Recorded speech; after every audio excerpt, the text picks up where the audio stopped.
Mais que s'est-il réellement passé lors de la visite du président de la transition au sein de l'université Omar Bongo? Une question qui reste importante tant bien pour les étudiants du Temple du Savoir que pour les populations externes à cet écosystème. Il semblerait que les étudiants soient restés pleins de questionnements après l'intervention du président de la mutuelle qui semble être passé à côté des réels besoins de cet édifice d'enseignement supérieur. Suite au discours du président de la mutuelle, nous, en tant qu'étudiants, sommes déçus du fait que nous nous sommes dit que les préoccupations majeures de l'université Omar Bongo devaient passer en premier. Mais suite à son discours, nous avons été affairés, donc étonnés de savoir qu'il y a des choses qui ont été dites dont nous, les étudiants, nous ne nous retrouvons pas à l'intérieur.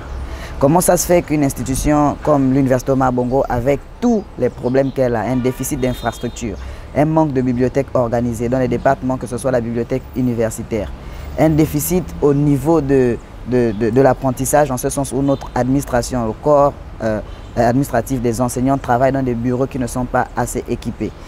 Mais la mutuelle de l'université Omar Bongo trouve l'aisance de proposer au président comme préoccupation le fait que l'équipe Nziba doit être en première division du championnat national. Une équipe qui a du mal à gagner un match de D3. Est-ce que c'est une préoccupation pour une université qui se dit celle qui est censée former l'élite gabonais?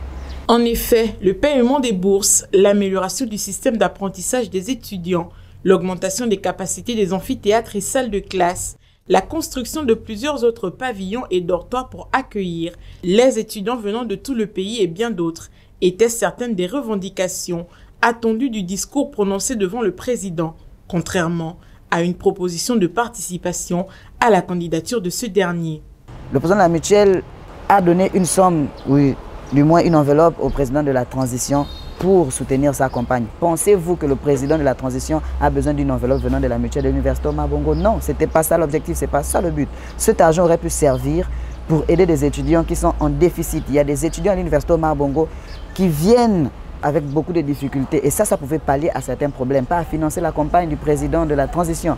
Et ce genre d'acte montre le manque de sérieux que nous avons en tant qu'étudiants à l'université Omar Bongo. Nous sommes très déçus du fait que les choses se sont passées comme ça. Parce que tout ça n'a été qu'un fiasco. On devait dire qu'aucun étudiant n'a donné une somme de 50 ou 100 francs pour participer à la campagne du président de la République, comme l'a été dit par la mutuelle de l'université Omar Bongo. C'est une initiative en aparté qu'ils ont décidé de rendre publique et d'endosser la responsabilité aux étudiants de l'université Omar Bongo. Nous ne sommes nullement concernés par cette initiative. Ce que nous voulons et ce que nous avons toujours voulu, c'est que notre université soit restaurée, soit reconstruite, soit améliorée. En outre, il s'est de préciser qu'en dehors de l'université Omar Bongo, plusieurs autres structures de l'enseignement supérieur de notre pays souhaitent recevoir le président de la République afin de porter de manière directe leurs revendications et manquements.